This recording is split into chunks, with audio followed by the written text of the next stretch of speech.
Hey guys, welcome back. It's Wealth Wednesday and it's the middle of the week. So if you're having a good week, um, that's a good thing. That's just continue to have a good week. But for those of you who are having a tough week, the middle of the week is kind of like you're so close, but you're still in the midst of a week that's kind of kicking your butt. So, but yeah, so that's my week has basically just been decent. It's been kind of a mix of high energy and kind of just low energy. So I've been trying to like not be drained by our marketing efforts. So yeah, that's what I've been doing, and it's been tough, but it's Wednesday, or sorry, it's Thursday today. I'm recording for recording Wednesday's episode on on Thursday. So that just shows to you how much I've had going on. Anyway, with that being said, let's dive into the content for Wealth Wednesday. So today, you guys, for Wealth Wednesday, I want to talk about leveraging. Last week, Wednesday, I talked about how you can leverage debt to become wealthy. But today, I want to give you examples of that and examples coming from my real estate investing career, so to speak. I want to just kind of share an example of how you can utilize debt to get wealthy.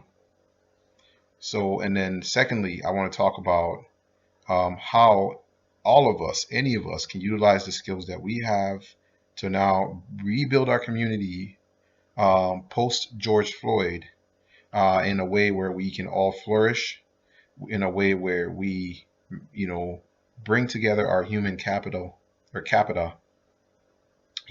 sorry, to now better our society, to now put our heads together, face tough issues, and really start working towards those things and change our lives. All right. So with that being said, let's dive into it. Hey guys, so I'm going to give you an example of how to leverage debt, good debt, or even credit card debt to buy an asset that puts money in your pocket that gives you cash flow. All right. So here it is. Everyone's heard of, creating multiple streams of income and all this stuff. You can use this example really to help you um, figure out uh, to help you see how to create a stream of income, how it's done. All right. So for example, in real estate, before you buy anything, you have to figure out the location. So as you've heard, everyone's heard this in real estate: location, location, location. So I literally start looking for a property by figuring out who lives there, what kind of work do they, where do they work, and is there a high need or high demand to live in that place? And how I figure this out is by figuring out how much rent is going for. Um, and I figure out all the comps and all the different rental properties that are in that area, but mainly location, location, location. Wherever there's a job is a good place for me to buy. Pretty much, wherever people work, I need to buy a property nearby that. All right. So once I figured out the location, I will figure out. Um, Obviously, like I said, I'll figure out what rent is going for in that neighborhood, right? So that for me, that is the revenue opportunity. And revenue opportunity is like it's pretty much like does the is the benefit for doing that. All right. So the benefit for doing that is the revenue opportunity. That's a fancy language for using that. And in real estate, you benefits of doing real estate is appreciation. Say, you buy something and over time it increases in value. So say I buy something for $100,000 and then in 3, 4 years time it's worth 130,000. So I would have made 30,000 obviously on that. depreciation is a tax advantage for doing real estate. So when you go to do taxes, you get to depreciate. Federally, there's a federal law that allows you to depreciate the value of the house every year, to a certain percentage every year. I can't remember it now, but I know it and it just can't come to me right now. But you get to depreciate the house over, I believe, 27 years. All right. So the IRS and the federal government looks at real estate as something that's it as a depreciating asset. You have no choice in whether or not your property is depreciating. It's just how the tax code was written, and it's written in favor of real estate, really. So you get to now decrease how much taxes you pay based on the real estate you buy. So that's another benefit of real estate. Another benefit of real estate is equity. So when I'm looking at, so basically I'm explaining all of this to you guys because when I'm looking at leveraging debt, I'm looking at all these minute details of this investment class, right? Asset class or whatever it is. So this is how you do it. There's so many layers to investing. Um, it's not really, people would think that you're betting, but it's an educated bet or risk with lots of plan A, plan Bs in place. The next thing is equity, right? You buy something, you can force equity. That's another conversation for real estate. But you buy something, however money you put down. Most lenders would have you put 25% down for a investment property. Depending on your experience, you can put as low as 10% down, depending on if you're using hard money or if you're using regular bank money. So, and then of course, another benefit that I invest in real estate for is cash flow. Obviously, cash flow is cash after you've paid off, is the net, right? It's after you've paid off all of your expenses, all the bills, and you pay the bank. Whatever is left of that is your profit, and that's just another way of saying cash flow. And you continue to build upon that by buying one property after another, or raising rent, or increasing the square footage of the property to demand more rent. There's a whole lot of stuff that goes along with the benefits. That's one, that there are many different ways to make real estate very beneficial, is my point. Following that, once you figured out, once I have figured out the location I want to invest in, and I have figured out how I can benefit from buying a specific property or a specific type of real estate, then I move into how do I mitigate risk? Because I can project, I can have, this is all based on, all the benefits I just listed, appreciation, depreciation, equity, cash flow, tax benefits for writing things off. All the expenses can be written off for a given property. All of those, I can put them together and make them and put them in a category of how I'm going to project how I'm going to make money on the property, or how I'm going to all the potential tax benefits I can get for doing that. That's projections, not risks. We have to, in investing in real estate, you have to plan for risks. You have to plan that things are going to break. You have to plan. You can't guess it. You can't think that you're just going to guess it.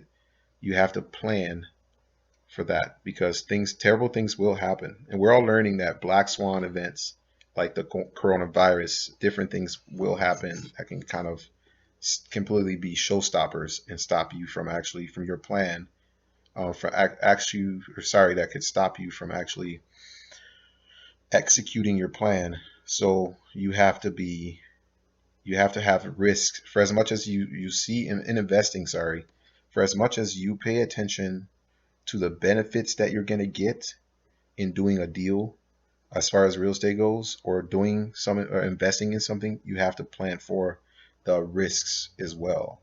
And you plan for your risks by obviously looking at how things are going to run on a daily basis. Of course, like I said before, you would make sure you plan for the expenses. You plan for the unforeseen risks, like When I walk through a property, I would make sure that the roof, before I buy that property, I know how old the roof is, how, sturdy and viable the windows are, uh, how viable the furnace is, the floors, the walls, all the nuts and bolts of that specific property to make sure that it's going to stand for years to come.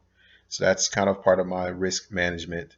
And if I see any issues that are anything that are going to come up, anything that looks like it's going to crumble and it's going to not hold up, I better plan for that, or I better put that in my renovation plan to renovate, fix soon. All right. So after I've like seen all the risks, I can either choose to renovate that property to minimize, future unforeseen expenses to come, or I can just have the money set aside, um, before I move someone in the property, or sorry, so if those things break in the future, I can have money to pay for those. I know I'm covering a lot, but then once you've done that, then you would have to. The next thing is holding costs.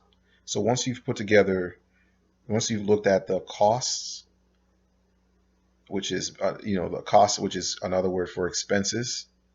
Once you've found out the revenue opportunity, which is benefits for the specific real estate deal or property, then you would think about you would have to plan for holding costs.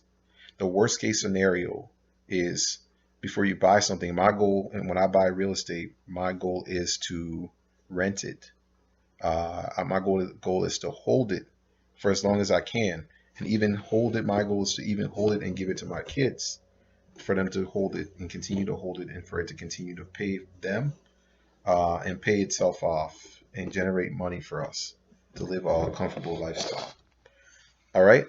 So so holding costs. So that's planning for the worst day, like rainy days. So you'll make sure that you can pay for all those expenses for a given property um, before you buy it. You will make sure that you have money set aside even for 3 months, 6 months, a year, but usually 6 months is a good time. And another, for vacancy, right? If no one's in there and you're just having to hold it, you would want to make sure that you can hold it. And if something terribly happens and no one can, it's uninhabitable, you want to make sure that you have plans like insurance in place. You want to have all the protections to where you can keep your property for the long haul, because the benefits of real estate um, does not are not seen in your very first year. You start seeing the benefits of real estate years after that, after you've made that investment, because the depreciation, the appreciation, the equity, cash flow, and then of course all of that ties into refinancing, which is another thing that we can talk about specifically on real estate. But I just wanted to give you guys an idea of what it means to invest and what it means to leverage debt. And I've kind of glossed over how I even got them, how you would go about getting the money to leverage uh, to buy a specific property. So to touch on that, you guys, so if you have a bank that you've been banking with for years, you would go to that specific bank, just like I did to buy my first property. I would go to that specific bank and say, I want to get an unsecured loan to buy a property, or a secured loan to buy a property. And the difference between those two is an unsecured loan is you don't have any collateral, cash, that loan is being based on. So that makes it unsecured because nothing is they don't have any collateral, so they get to charge you more interest. And if it's a collateralized loan, then that means you have either some asset tied to it, some real estate, some cash, or something very valuable attached to that loan that if you can't pay, if you default, they can take, right? It's pledged to the loan. So for me, I've used unsecured loans to purchase the properties that I have.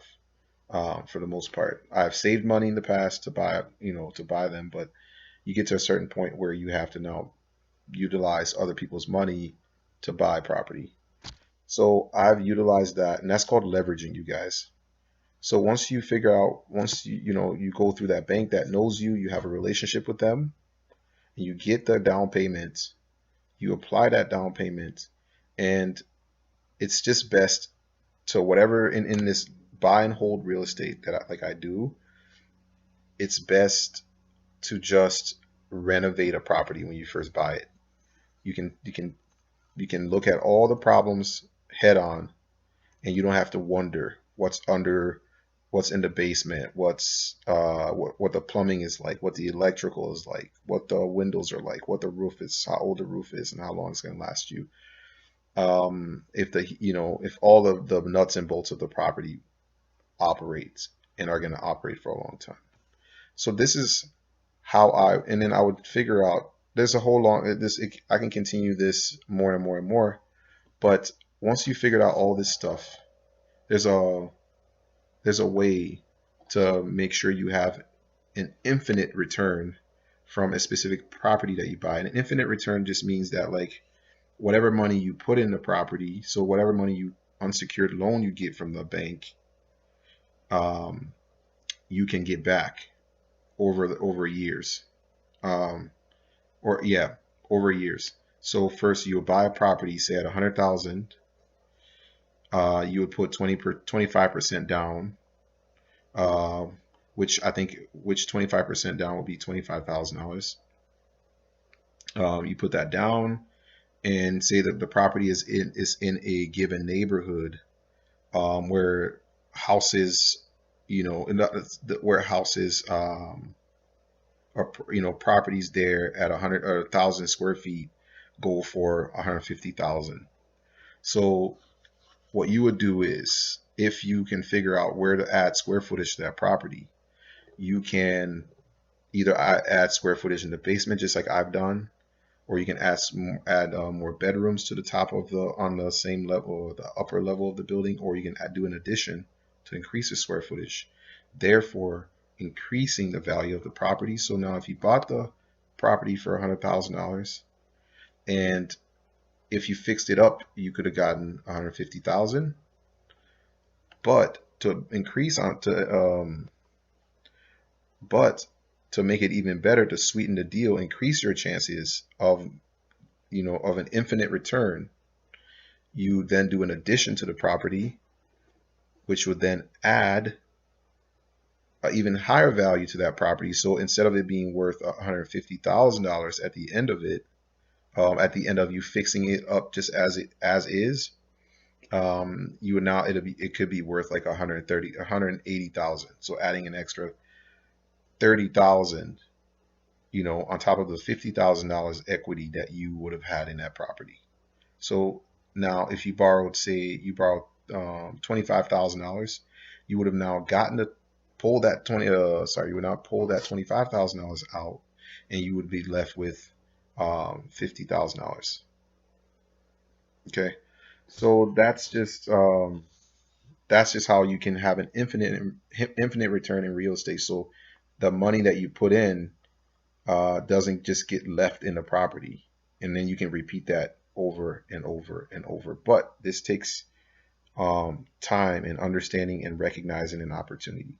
That's an example, guys, of how you would leverage real estate to make money and to become wealthy. And that's how you can leverage debt um, to become wealthy, you guys. There's more to that. It takes more experience to recognize this stuff and to see an opportunity.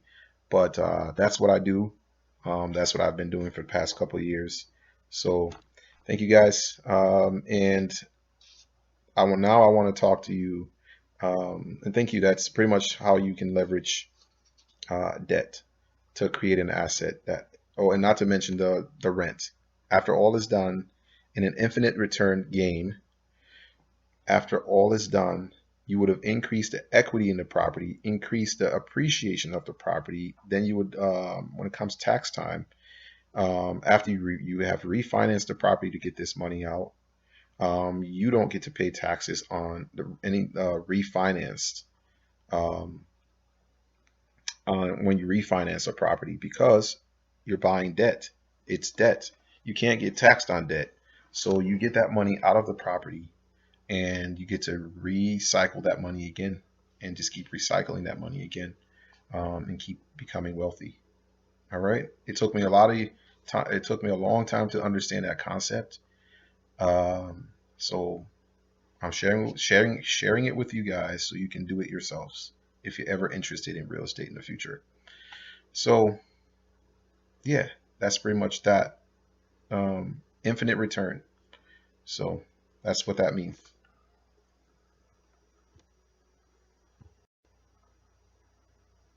Now, you guys, let's talk about how you can leverage your expertise, what you know, to now better our community. After all this protest, rioting, and all this justice for Floyd stuff that's been happening is all over with. What are we going to continue to do? What can we continue to do to continue to see and change our society for the better?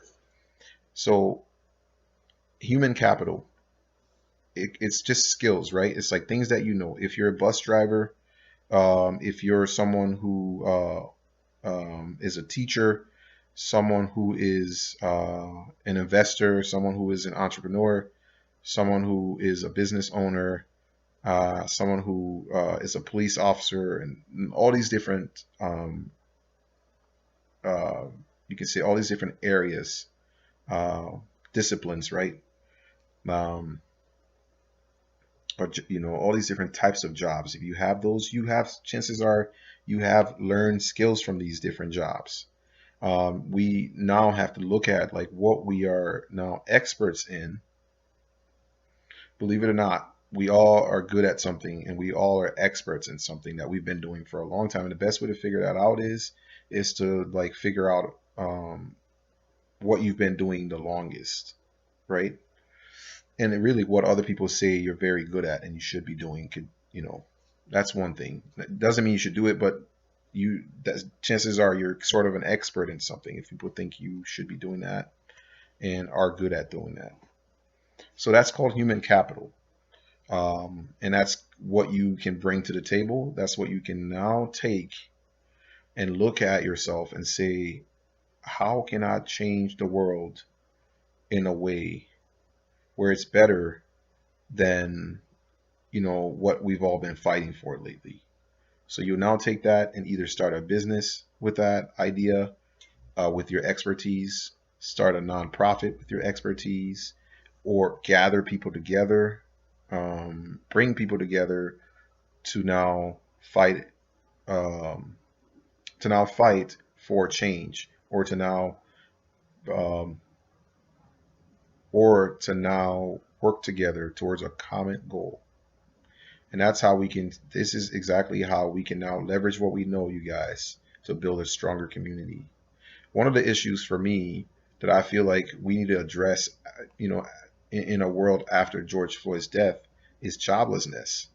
In the city of Minneapolis and in the Twin Cities area, there's this huge disparity between the wealth and the wealth, huge wealth disparity between white people and people of color. There aren't many like business owners here in our state that are of color. There aren't many jobs, not many. There's just a huge wealth disparity between white people and black people here. So one of the ways to create wealth is to start a business, and is to go after, like to control, to have ownership. Is one of the ways you can create wealth. So we, as people of color, white people that are out there too, all of us can start businesses that solve problems. I've been saying this in all my videos. Start looking at ways you can benefit people. If you're older and you are more experienced and seasoned, share what you know with people around you. And if those avenues to teach younger people does not exist in your community, create that. Start that and start teaching younger people of color. Start teaching younger people. It doesn't matter the color. Um, white, black, poor. Poor kids, kids that are not don't have opportunity. Teach them, and that's the way I think you guys we can build. That's exactly how we can build. And I feel like when we start doing more of that, we will increase buy-in in our society, in our civil society. You'll have more people who are participating in it because they now feel like the system is at work for their greater good than not. And that in turn will also empower people within our community, you guys. And I feel like when we start working towards that, we will start seeing, a different America, an America that we will all be proud of, and we will have more connection with one another. So that's what I have to share today, you guys. Thank you for watching, and yeah, I appreciate this. I appreciate you guys watching. I think this is one of my longest episodes. And I just want to say I'm grateful for people subscribing and watching and telling me that my videos make them think and reflect. I'm very grateful. I'm grateful for my life, and thank you for watching this episode of Wealth Wednesday. I'll see you on Friday. Thank you.